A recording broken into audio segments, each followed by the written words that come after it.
(14번입니다) 해수의 연직 수온 분포에 대한 설명으로 옳지 않은 것. 해수는 깊이에 따른 온도 변화를 기준으로 총 3개의 층으로 나눈댔죠. 맨 위의 층 이름은 혼합층, 그 밑에 수온 약층, 그 밑에 심해층입니다. 먼저 혼합층 특징 봅시다. 위에서 햇빛이 내려 쬐죠.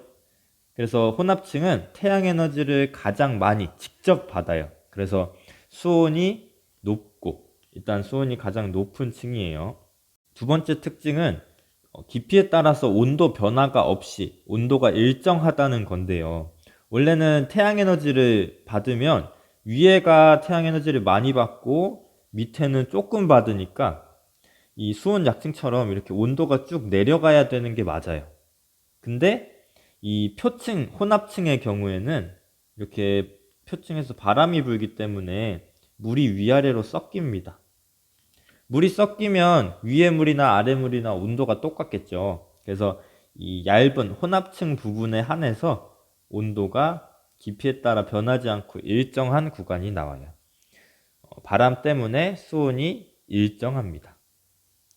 그리고 바람 때문에 일정한 거니까 바람이 세면 셀수록 여기가 더 깊게 섞여요. 그렇기 때문에 혼합층 두께도 더 두꺼워집니다. 이게 혼합층 특징이었고요. 자, 수온 약층도 태양에너지를 받습니다. 그래서 윗부분은 많이 받고 아랫부분은 조금 받기 때문에 점점 내려갈수록 온도가 낮아져요. 그리고 바람의 영향을 받기에는 좀 깊은 곳이기 때문에 물이 섞이지 않아서 온도가 일정하지 않고 온도가 내려갑니다. 그래서 수온이 낮아지고요. 이 수온이 점점 깊은 곳으로 갈수록 낮아지는 특징 때문에 무슨 일이 일어나냐? 위쪽은 온도가 높아요. 따뜻하고 아래쪽은 차갑습니다. 우리 대류 설명해 줬었죠? 차가운 애는 무겁고 따뜻한 애는 가벼워요. 그래서 무거운 애가 밑에 딱 버티고 있고 위에 살포시 가벼운 애가 얹혀져 있기 때문에 굉장히 안정적입니다.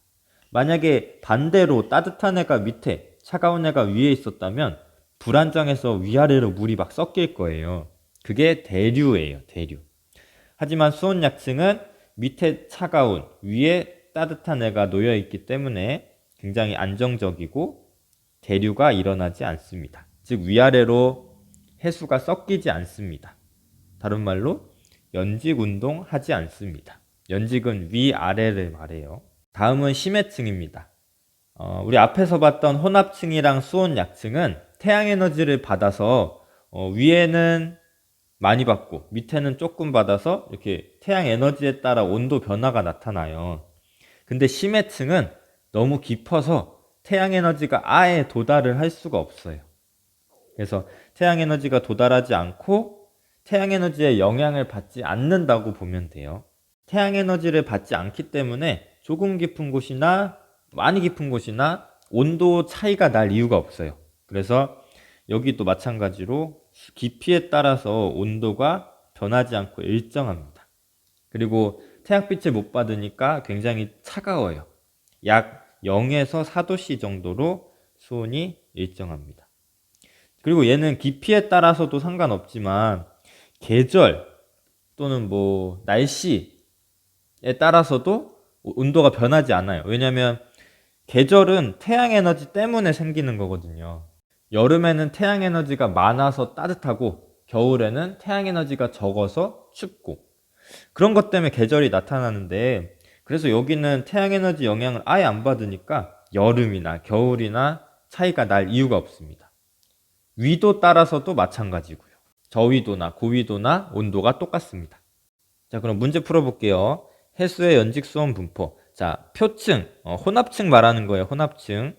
혼합층은 혼합작용으로 수온이 일정하다. 맞고요.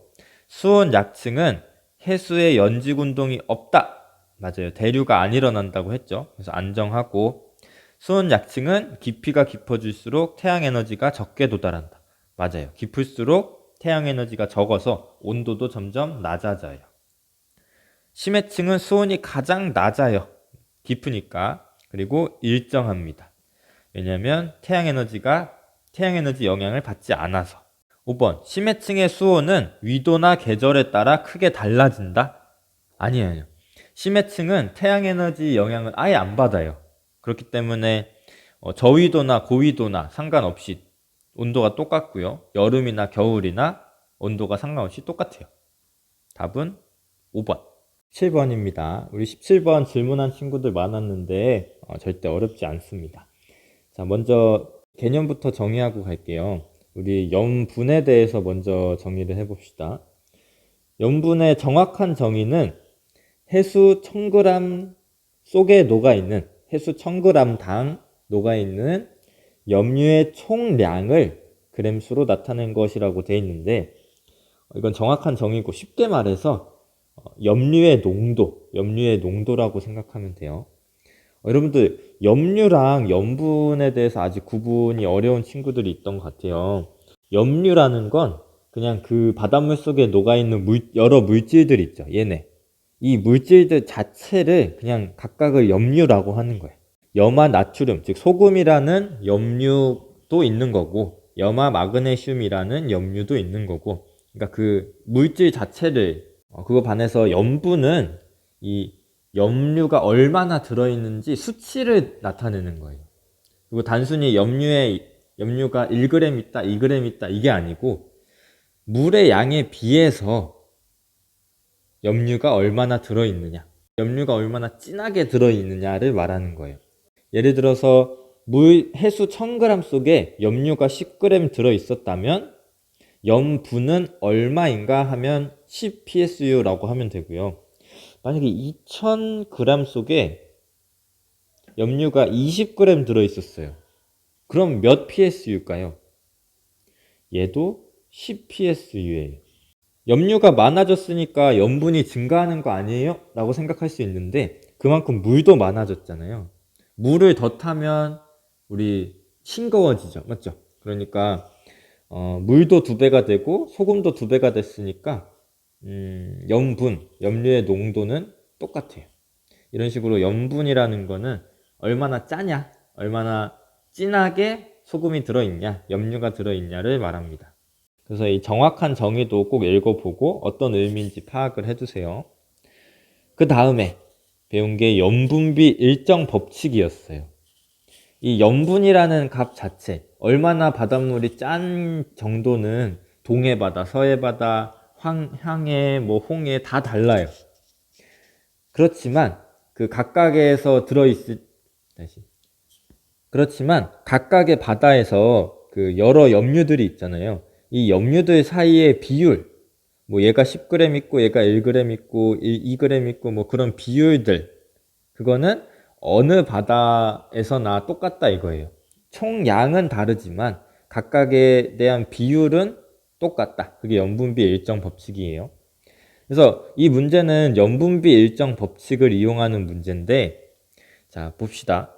A 해역에서는 염화나트륨 27, 염화 마그네슘 3.8, 황산 마그네슘 모르고 황산칼슘 1.2, 27.2대 3.8대 모르고 1.2대의 비율로 이 염류가 존재하는 거예요.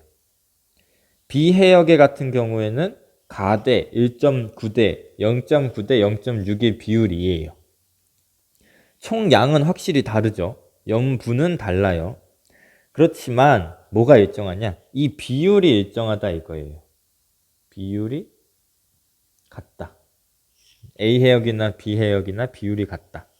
뭔 소리냐면 예를 들어서 A 바다, B 바다가 있는데 A 바다의 1번 물질하고 2번 물질의 비율을 볼게요. 1번 물질이 4g 있었고 2번 물질이 2g 있었어요. 그럼 비율이 얼마예요? 2대 1이죠. 근데 그러면 B 바다에는 1번 물질이 2g 있었대요.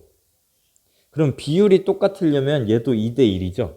그러면 2번 물질은 B 바다에 얼마나 들어있을까요? 1g 들어있는 거예요. A 바다가 염류가 더 많아요. 얘는 총 6g 있고 얘는 3g 있잖아요. 근데 그 비율은 2대 1, 2대 1로 똑같다는 얘기예요. 보면 어떻게 구할 수 있냐? 뭐 얘가 모른다고 쳤을 때 얘가 절반으로 줄었어. 그럼 얘도 절반으로 줄는 거예요. 비율이 같으니까. 여기도 보면 이 네 가지 물질이 나와 있는데, 자, 염화 나그네슘 보면은 B 바다보다 A 바다가 2배 더 많네요. 맞죠? 그리고 황산칼슘도 보면 2배 더 많아요. 이 말은 얘도 2배 더 많을 거고 얘도 2배 더 많을 거예요. 이 비율이 일정해야 되니까. 자, 그러면 딱 나오죠. 간은 얼마일까요? 간은 27.2의 절반이겠네요. 그러면 뭐 13.6 맞나요? 그리고 나는 0.9의 2배니까 1.8g만큼 들어있는 거예요. 염분비 일정 법칙을 이용해서 이렇게 계산할 수 있습니다. 18번입니다. 다음 중 해류에 대한 설명으로 옳지 않은 것은, 자, 바로 볼게요. 해류는 바닷물이 일정한 방향으로 흐르는 것을 말한다. 그렇죠. 해류는 1년 내내 바닷물이 일정한 방향으로 막 이렇게 쭉 흘러요. 여름이나 겨울이나 방향이 바뀌지 않고 항상 그 방향으로 계속 흐릅니다. 우리나라 주변뿐만 아니라 전 세계의 바다에서 항상 일정한 방향으로 물이 흐르는 것을 해류라고 해요. 1번 맞고요. 해류는 수온에 따라 난류와 한류로 구분한다. 그렇죠. 따뜻한 거 난류, 차가운 거 한류. 좀 더 자세히 보면 저위도 지방은 물이 따뜻하죠. 태양에너지를 많이 받아서. 고위도 지방은 물이 차가워요. 그래서 따뜻한 저위도의 물이 고위도 지방으로 이동하는 게 난류고요.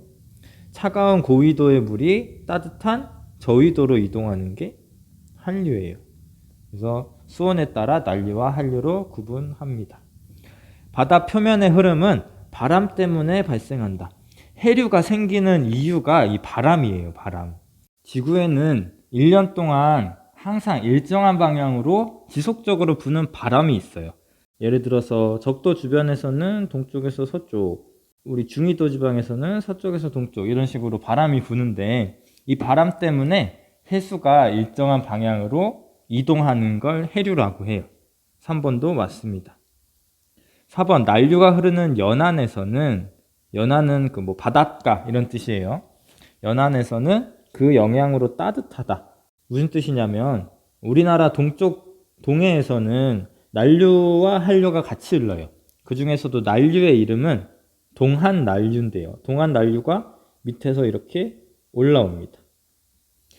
그래서 우리 겨울철에 이쪽 동해안 지역, 예를 들면 강릉 같은 지역에는 이 난류의 영향으로 기온이 같은 위도의 서해안 지방보다 굉장히 높아요. 한 2도에서 3도씨 정도 더 따뜻합니다.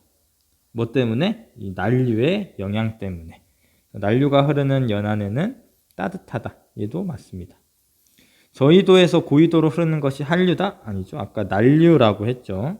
답은 5번. 19번입니다. 우리나라 주변을 흐르는 해류를 나타낸 것이다. 옳은 것을 고르시오. 자, 우리나라 주변에 있는 해류 복습해 볼까요? 자, 밑에서 아주 커다란 해류가 저 일본 오른쪽으로 이렇게 지나가는 게 있어요. 얘 이름은 쿠로시오 해류예요. 쿠로시오 해류. 얘는 난류일까요? 한류일까요? 얘는 따뜻한 난류예요. 지금 난류는 빨간색으로 표시하겠습니다. 자, 커다란 쿠로시오 해류에서 우리나라 쪽으로 두 갈래의 해류가 갈라져 나와요.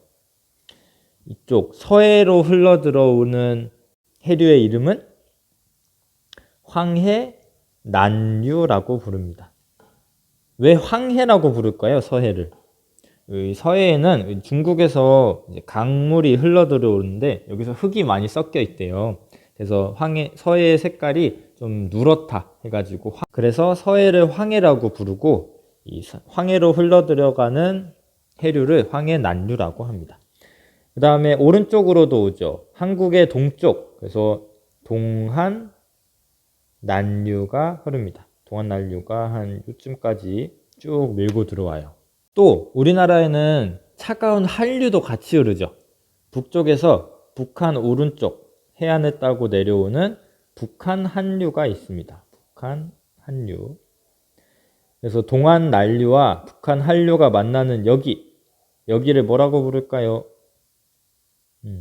조경수역이라고 부르고, 조경수역은 차가운 바다에 사는 어종과 따뜻한 바다에 사는 어종이 만나서 아주 좋은 어장을 이루는 곳을 조경수역이라고 해요. 우리나라의 동해안 지방에 생깁니다. 문제 풀어봅시다. A와 C는 수온이 낮은 해류다.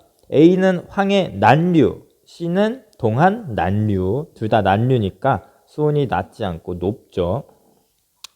기억 틀렸고, 기역에서 디귿 중에 조경수역이 형성되는 곳은, 조경수역은 여기 동한 난류와 북한 한류가 만나는 기역에 생기죠. 그러니까 니은이 아니고 기역입니다. A는 황해 난류, B는 북한 한류, C는 동한 난류. 맞네요. 디귿은 맞습니다. 답은 2번. 마지막입니다. 20번. 어느 지역을 하루 동안 해수면 높이 변화를 나타낸 것이다. 해수면 높이가 이렇게 낮아졌다, 높아졌다, 낮아졌다, 높아졌다 하나 봐요. 이런 현상을 뭐라고 하죠? 바로 조석 현상. 해수면이 주기적으로 높아졌다, 낮아졌다 하는 현상. 물이 해수면이 높아지면서 물이 육지 쪽으로 쫙 차오를 때가 있어요. 차오르는 걸 밀물이라고 합니다. 또 반대로 해수면이 낮아지면서 물이 바다 쪽으로 쫙 쓸려 나갈 때가 있어요. 이때는 썰물이라고 합니다. 밀물이 밀려오다가 해수면이 최고로 많아진, 해수면이 최고로 높아진 때를 만조라고 부르고, 반대로 썰물이 빠져나가다가 가장 해수면이 낮아진 때, 그때를 간조라고 합니다. 그리고 만조 때의 해수면과 간조 때의 해수면의 높이 차이를 조차라고 합니다. 기억나죠? 자, 이제 이거를 그래프로 나타낸 거예요. 세로축은 해수면의 높이고요. 그래서 가로축은 1시부터 24시까지 하루 동안의 시간을 의미해요. 보면 시간이 흐를수록 해수면이 낮아졌다가 높아졌다가 낮아졌다가 높아졌다가 이런 식으로 반복하는 거죠. 풀어봅시다. 하루 중에서 해수면 높이가 가장 낮은 A와 C에는 해수면 높이가 가장 낮네요. 이때를 뭐라 한다고? 간조. 가장 낮을 때 간조. 반대로 해수면 높이가 가장 높은 B와 D는 만조. 하루 동안 간조와 만조는 각각 몇 회씩 일어날까요? 간조 한 번, 만조 한 번, 간조 한 번, 만조 한 번. 하루 동안 간조 2번, 만조 2번 일어났어요. 그러니까 간조와 만조는 각각 2회씩 일어납니다. 그래서 하루 동안에 물 높이가 높아졌다가 낮아졌다가 높아졌다가 낮아졌다가 하는 거예요. 그래서 만조, 간조, 만조, 간조 하고 그 다음 날에 또 다시 만조, 간조, 만조, 간조 2회씩 일어납니다. 자, A와 B, C, D 사이에서 일어나는 거. A와 B, C와 D 사이. 해수면이 어떻게 돼요? 증가하죠. 해수면이 높아지죠. 그러면 밀물일까요? 썰물일까요? 해수면이 높아지는 건 밀려 들어오는 거잖아. 그러니까 밀물이고, 반대로 B와 C 사이에는 빠져나가는 썰물이 나타납니다. 이해되죠?